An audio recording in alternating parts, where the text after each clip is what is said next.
In those days, Peter stood in front of a group of about 120.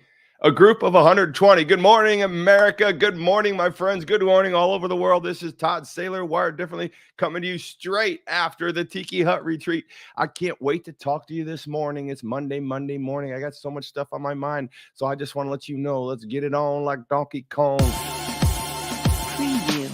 Todd is not only a remarkable, successful 30-year titan in business with having multiple businesses that generate multiplied millions of dollars. And if that plan happens to be to build $1 million company, which I can help you do. But he's humble. He's a man of God. He's a family man. The world's news organizations are built on everything but positivity. He is an influential entrepreneur and business figure for over 30 years. I've got to forecast. I've got to pronounce. I've got to project. I've got to share with you my ideas, my vision, my goals for not only myself, but for you. That's why he's came up with his incredible concept of taking and creating a platform for people that are wired differently. And you got to understand that your habits of your person and your habits of your business and your habits of your spirituality have to lead to the North Star of who you are. We need to figure out who we want to be in life.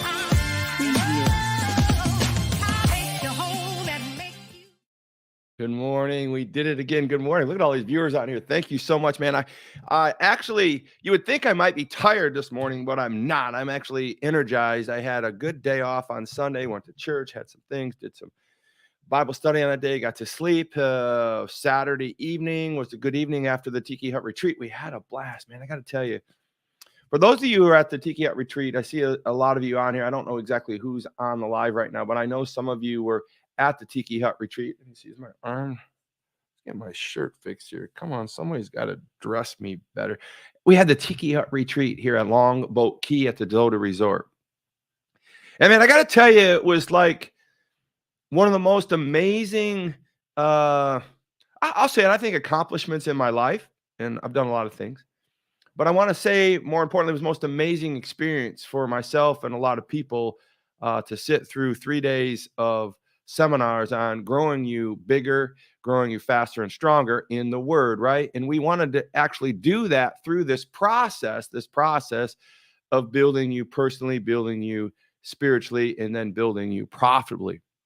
And so the idea of the entire event was I think was great. I mean, like, so in the first, we had 4 hours of teaching, basically from 8 to 12 in the morning, almost 3 days. Thursday, Friday, and Saturday was about three hours. And we took everybody out and we said, listen, let's talk about God. Let's talk about our spirituality. Let's talk about where God fits in our life. And that was the first session of the 4 hours. And then the second session was, now let's talk about your personal growth. How does your personal growth parlaying off your spiritual growth? And then the third piece of the training each day was then profitability. How does your business profit? How do you profit? How does God profit? How do we all, profit's one of those words that, man, like it fits personal growth, it fits spiritual growth, and it fits obviously your business growth. So yeah, I'm your functional business coach. I'm gonna help you in all three of those disciplines. But I made a statement at the Tiki Hut retreat that I've never made before. And I think that is, if you're watching this mindset, this mission, this movement, this ministry grow, you're realizing that it's more than money, right? It's like, we want to be successful in this world. And man, I'm not going to go through the whole Tiki Hut today because it's just phenomenal. And there's a lot of content. And a lot of you, if you're making comments out there, you can give me an amen on that. Lots of comments, lots of content. But I made the comment at the hut that I'm actually a preacher disguised as a business coach. I mean, I can't fight it, I can't fight it. So I think that when you think about this idea of me coaching you personally, spiritually, and profitably, 2/3 of the agenda, right? 2/3 of the agenda on the entire venue was built around our family, our growing of a family, our idea of our personal and spiritual growth, by which will ultimately feed our profitability in our life, in our business, in our personal, in our family, right? We need these disciplines. And so I thought I would kick off this morning with a He Gets Us video. I want everyone to subscribe to hegetsus.com. This is going to be our guiding light in a lot of ways, hegetsus.com. And I want to click this video on here, and I kind of want to set it up because this video is kind of taking us to, where I want us to go as a family, where I want us to understand as a family as we're growing. Because what I'm going to talk to you about this morning was, in the beginning, there was 120. And there was a beginning, there was 120. There was only 120 family members into Christianity. We're going to dive into that a little bit, but I really want you to watch this video and think about your family, our wired a differently misfit family, us called to be Christians on this earth, walking around. How do we fit in this family? There was a family. They played together and laughed together. But they weren't completely alike.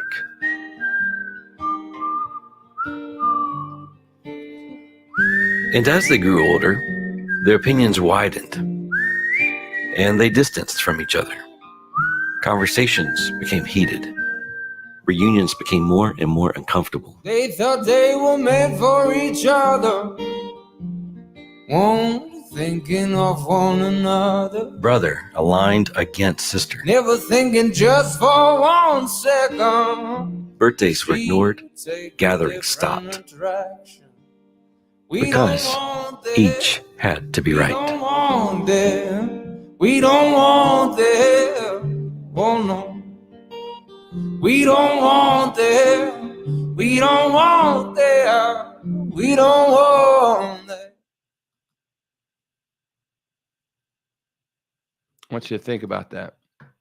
I want you to think about that. I want you to think about that video. I want you to think about what that means to you. I want you to think about this idea of what Christ came into your life and how our family is built and the special pieces of our family, right? You see, He Gets Us as a movement that I really want to engross myself in, and I want you to understand that this is a way that we can all kind of come together and understand how really Jesus would want us to, I believe, be on earth right now.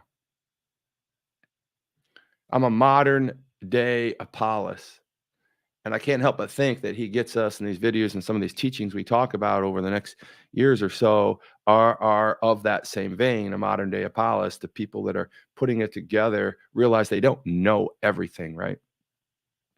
But they want to know more, and they want to teach us more, and more importantly, they want to collect us as a family. And so when I talk about the family, the division of the family that we kind of look at right there and right now, is this idea of, when I was reading my Bible verses this morning, I decided to start in the front of books of Acts. I was compelled to think about Acts this morning or yesterday morning in church, and I had one time done a complete Bible study through the whole book of Acts with some people I was teaching at church at that time. It took us a year. But as I was reading the book of Acts, one thing stood out to me this morning that I just kind of wanted to share with you after having the Tiki Hut retreat. I want to share that with you today. But before we get into that, I want to let you know exactly what's going on today in my ministry, my movement, my mindset, and my mission. Guess what tonight is? Tonight is the Sebastian Gorka Show in Sarasota, Florida. I will be with the incomparable Sebastian Gorka, the man of the hour. He is my friend. He is a family member with me in this walk. And this man is incredible. I'm going to be with him at the Corona Cigar Company in Sarasota. We're going to probably have a cigar. I've got some VIP friends that are going to be meeting me there. I'm super excited about that. I don't have a big job. I'm going to hand out some really cool wired differently matches for cigars. I'm super excited about that. I get to speak briefly and talk about Sebastian Gorka. And this is going to be a phenomenal, fun gathering. I'm looking forward to seeing my good friend Scotty Moore there, and another really good friend from the Tiki Hut Retreat, Kevin, will be there. So two of those VIPs are going to be hanging out with me. We're going to have a great time at the Sarasota show. Then actually, as soon as we're done with that, then we're going to ship all of our stuff to Tampa. And then Tuesday night, I will be at Tampa. at this amazing event. It's going to be a great, great time at the Hospitality Center in Tampa, at the Pepin Hospitality Center in Tampa. Big venue, lots of people, lots of fun. Both of these events, I will be signing books, handing out books. And in this event, I get roughly 10 to 12 minutes with the crowd. I'm the opening speaker at the crowd. And then after me comes a panel of Sebastian Gorka, Dennis Prager, Mike Gallagher. So I just want you to understand, I'll take your prayers. I want you to take your prayers for America. I want you to take your prayers for the Christian movement, mindset, and mission of Wired Differently, because we, yes, are misfits. A few things that went on this week was kind of cool. So here's some Tiki Hut pictures. This is a good friend of mine named Dell. I met him several years ago, and I put this in here because he's got a cigar, I got a cigar, and we're having a little bit of fun. Great dude. Thanks for coming, Dell. And here's an image of me actually teaching the first night. We were having a get together, a welcome, and people, new people, traditional Wired Differently people. The family of Wired Differently is growing piece by piece. And I'm really going to talk about that this morning, and what a family looks like, and the growth of a family, a start of a ministry or a mindset or a movement or a mission. Amazing time, amazing time. This is Billy. Billy is a brilliant young man. He's a friend of mine, and he's clearly wired differently. We snuck out on the boat actually before the event, day one, I think. I don't know, what was it? No, it was before the dinner of day 3. I snuck out there on the boat with Billy for what we thought was going to be like 20 minutes. It turned out to be almost an hour, and we were almost late for the dinner that evening. This is the event. Some people gathering after in a break time. A lot of good time, a lot of good fun. This is a good friend, Carl. I met him for the first time at this event, and I asked him to come up and speak impromptu on the habit loop, because we've taught the habit loop in the classroom, and he jumped up and did a phenomenal job. He was just exceptional. And the other guy that taught that was my good friend.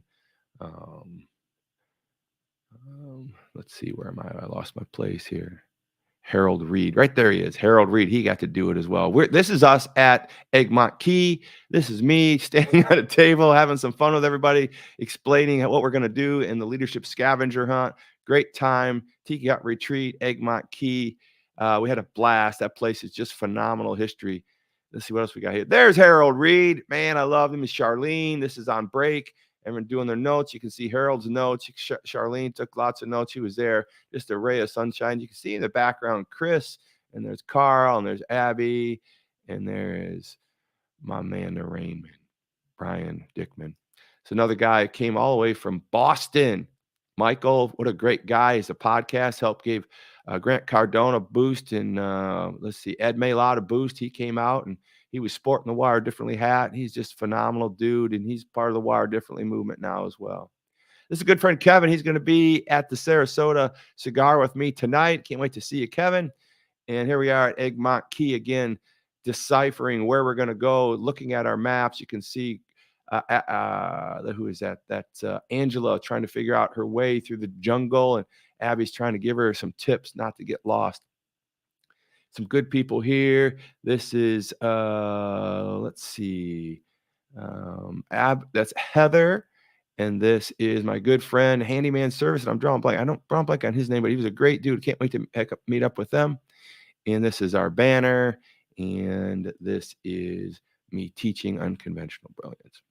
So that's a little lowdown on what happened this weekend. I love having everyone here. I want to show the video at the end one more time. I want to open and close with that video if I can pull it together quick enough for us. But I just want to talk to you a little bit about one simple thing. And I want to keep it simple this morning. I did a lot of study in the book of Acts in the years past, and I've dug back into it this week. And I started to dive into it, and our personal growth, our spiritual growth, and our profitable growth. And as I read on Acts, I really got this premonition, or this rewind, or this warm up again of really the beautiful side of Acts. And so I just want to tell you about the book of Acts right now. The book of Acts was written by Luke. Luke precedes John in the 4 Gospels, and then comes back and talks about the book of Acts, the beginning of the church. Matthew, Mark, Luke, John, right? But Luke actually wrote Acts, but John precedes Luke in the New Testament. Luke is a doctor, not just a normal doctor, but a Gentile doctor, which means that he was not a Jewish believer. He was not of Jewish faith or descendants, right? He was a Gentile, smart man, but a doctor. John was a businessman who said Jesus loved him most. I think they all thought that, but John really proclaimed it the most. But Luke is pretty interesting. So he writes this account of the first church. And so the book of Acts breaks us from the Gospels, Matthew, Mark, Luke, and John, breaks us from the first four Gospels. And then he moves us, those people give us the reaccount. Matthew, Mark, Luke, and John give us the accountants of Jesus in their versions of how he came to this world, became Christ, and moved through this world. Then Luke picks back up after John is recorded in the Bible and then gives us the story of how the church was born.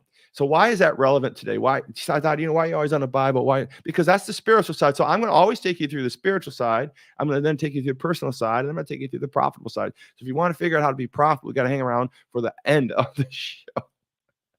Because we got to go in that order: spiritual, personal, profitable. I can help grow you spiritually by holding you accountable and pointing you into certain directions, which then will lead into your personal growth, because that's what your spiritual growth was built for. And then once your personal growth is moving forward, then we're going to look and see the profits or the fruits of our life for honoring the spirit, the personal, and now the profitable growth. And sometimes it's money. Sometimes profitable growth is money. I aspire for profitable growth. I only have one company now that's not making money out of 14. It's pretty good, but it's wired differently. And so I had kind of like an epiphany this morning about that statement of, what is profit? What is profitability? What is profit for me? Well, profit for me and Pay Serve and Tom's Donuts and all these other bricks and mortar businesses have been signified by the ROI. I got to pay a lot of people. Pay Serve's payroll alone is well over $1 million. And so that company has to make money, right? It has to make money. It has to be able to, at a minimum, it has to pay Heather and Abby and Jeannie and Sam and Matt. Oh my gosh, you all met Matt this weekend. Expensive people because they're great. They deserve it. They've earned it. That's profitable in an ROI perspective. And I'm doing well in all those. But I kind of get somewhat confused when I'm in the wired differently zone. I think I even myself start to measure profit. I don't think profit is all in the ROI with wired differently. It just isn't. I don't know that it's ever really going to be in the cards for it to be a massively profitable business like my others. But that's okay, because the profit or the fruit of this is the things I encountered at the Tiki Hut retreat. The messages I get, the fact that in the beginning there was only 120. In the beginning there was only 120. And so here's the epiphany I had this morning. And one of the things I want you to know, if you're going to follow me and hang around with me and listen to me, you need to understand I'm human. I'm aspiring to be a successionaire. But what you need to know is I'm going to be real. I'm going to tell you the truth. So I'm just trying to figure this thing out, man.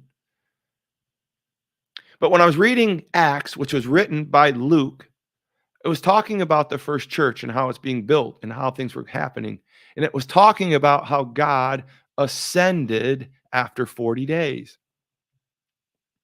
And then went into this verse in chapter 2 of Acts where Matthias had to be replaced for Judas. Judas sold out Christ, ended up dying in a field. His intestines are spilled out all over, and they have to pick another disciple. And so they draw lots, and they end up voting on Matthias. So Matthias becomes the new 12th disciple, becoming basically the 13th disciple, because Judas was gone. He had betrayed Jesus. They had to replace him. So there were 13 disciples, 12 at one time at any time. But that's not really the story I want to talk to you about this morning. I just want to give you a little background, a little color on what I want to talk to you about. Because as I'm reading this, it talks about how Jesus came back after 3 days in Acts chapter 1.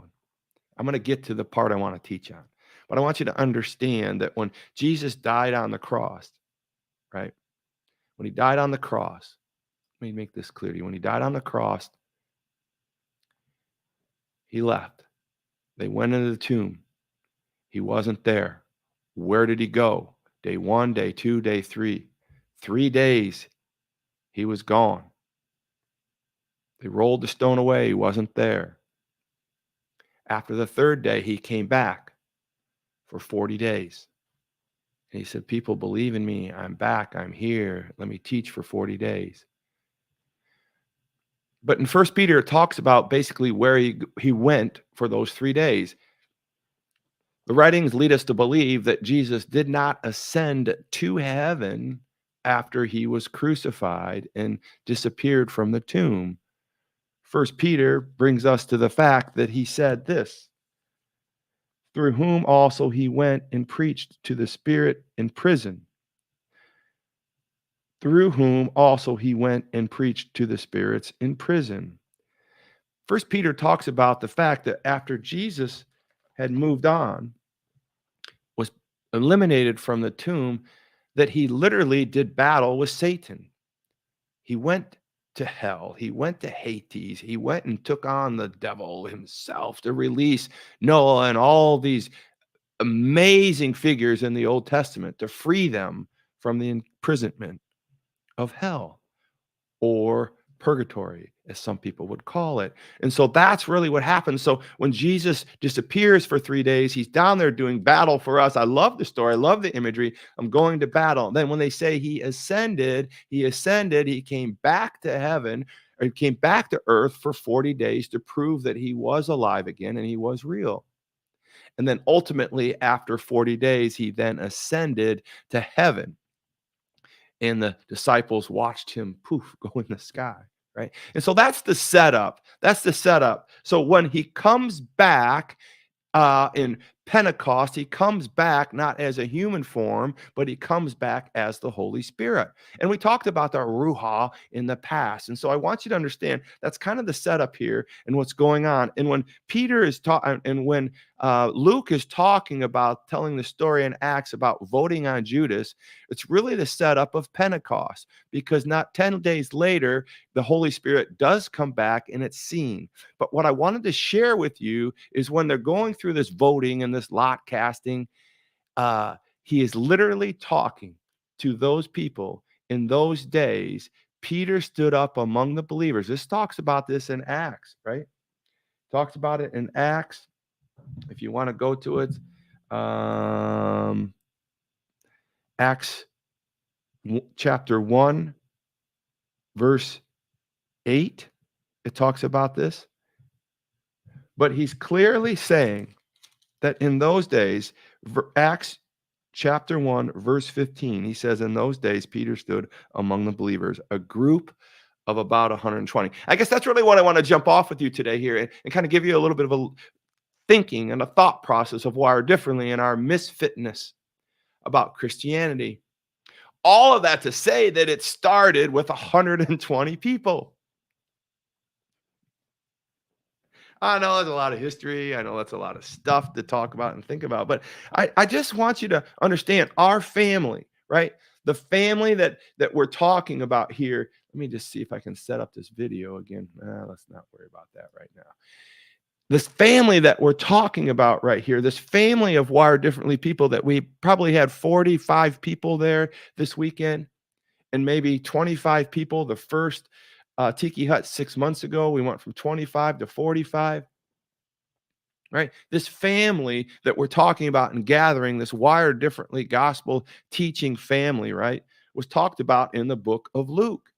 And in the book of Luke, the thing that only stood out to me this morning was to talk to you about what are you starting in your life? What is going on in your life? How are you looking at things in your life? What is your family? What is the core nucleus of your family? Have you ever started anything? Have you ever like put yourself out there? I mean, I'm doing it right now. I'll be honest with you, it's daunting. You feel like it's impossible. You feel like you're banging your head against the wall sometimes. You feel like, man, what I'm this bamboo tree. Remember we talked about the plateau of latent potential. A bamboo tree is a seed that grows underground for 5 years and then it sprouts 90 feet in 6 weeks.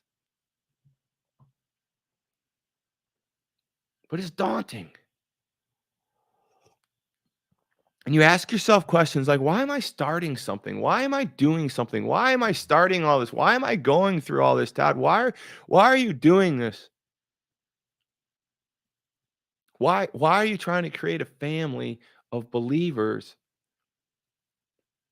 And so what I want to talk to you about and challenge you for the next 8 minutes or so here is that what are you starting in your life? What is this thing in your life that you're starting or joining or becoming a part of? And what I wanted to encourage you is that, you know, the church 2,000 years ago or so started with 120 people. And that's what hit me in the face, man. Smacked me right in the face. It's like, Todd, you're beating yourself up, or you're trying to feel sorry for yourself, or you're sucking your thumb, and you're saying, like, why isn't it going faster? Why isn't it going faster? And here's all the things you're teaching people. It goes slow, take it steady, Eddie, go, let's go, let's go, let's go. Slowly it will work, slowly it will churn. The damn bamboo tree takes 5 years to develop. I get all that, but I'm ready to spread the word and create the beauty of the gospel, and I'm ready to teach and gather people in Jesus' name and grow them personally, profitably, and spiritually. I'm ready to do all those things. So come on, let's get it on like Donkey Kong. Let it rip, potato chip. Come on, let's start this thing, this ministry, right? Until it kind of hit me. I'm not starting a group. I'm just merely adding to 120.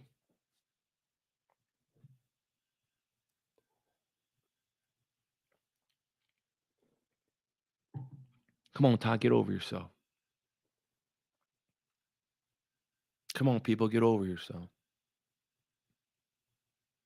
It's true, he died on the cross for us. And he rose from the dead in 3 days after he descended to do battle with Haiti, Satan, the devil. Freeing the prisoners of the Old Testament, those warriors that fought so hard for God and sacrificed so much.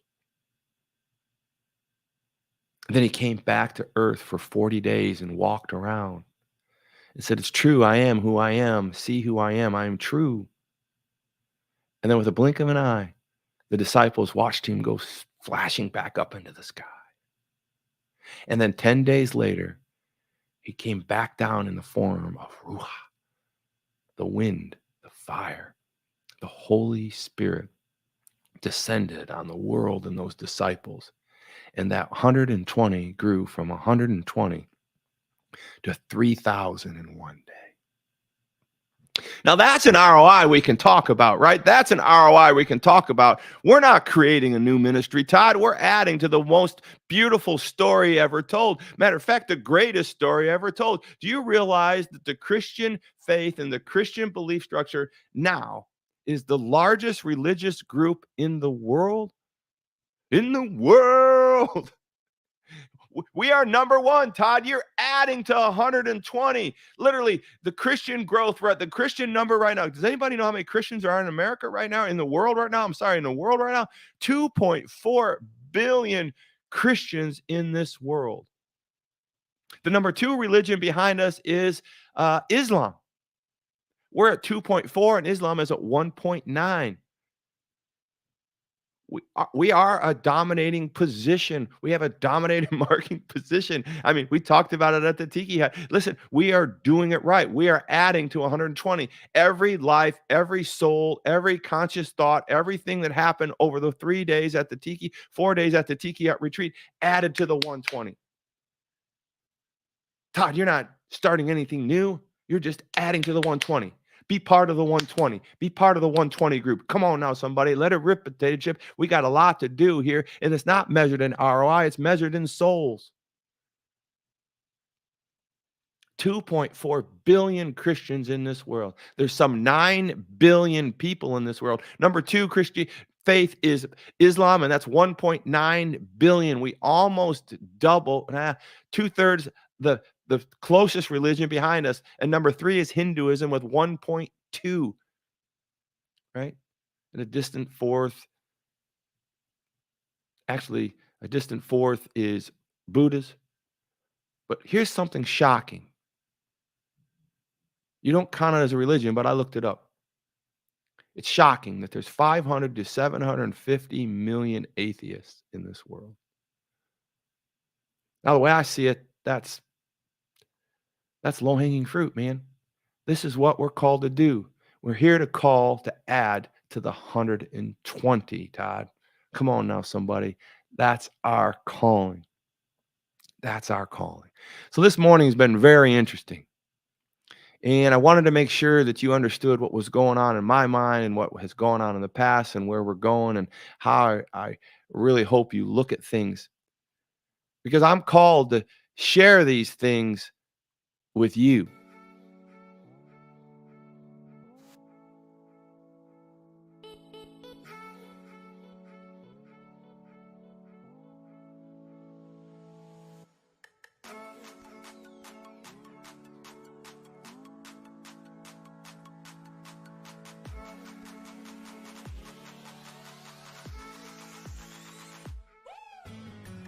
Acts 1:15 says clearly, in those days, Peter stood among the believers, a group of about 120 believers. At that point in the book of Acts, this whole belief structure, this whole faith structure, everything that we're talking about was only encompassed by 120 people. Think about the lesson there. Think about what we're trying to say there. Think about what's going on there. Literally, the greatest story ever told started with one person. One person. Then grew to 120 people. Think about that for a moment. Let's think about that. And now we're at 2.4 billion believers. 2.4 billion wired differently people. 2.4 billion gospel understanding people, proclaiming people. 2.4 billion people. 2.4 billion misfits. And I'll give you another staggering number that most people don't even understand. I've looked this up in two different searches. The growth rate of Christianity is faster than Islam. The growth rate of Christianity is faster than Hinduism, faster than Buddha, and faster, clearly, I think so, of atheists. The growth rate of Christianity is 1.8%. And I rounded up from 1.75, so don't call me a liar, 1.8. And the estimated amount of people that will be Christians in the year 2050 is 3.5 billion. And I'm rounding up again because I think we will crush 3.5 billion. Will I even be alive in 2050? 23, let's call it 25 years. I will be alive. And so will you. If you're not here, you're going to be there. So let it get it on. 2.4 billion Christians. What are you starting in your life? What starts with one and builds? Join the Wire Differently team. Join the gospel team. Become part of God's team. Let's become 2.4 and 1 billion. God bless you guys. I'll see you tomorrow morning.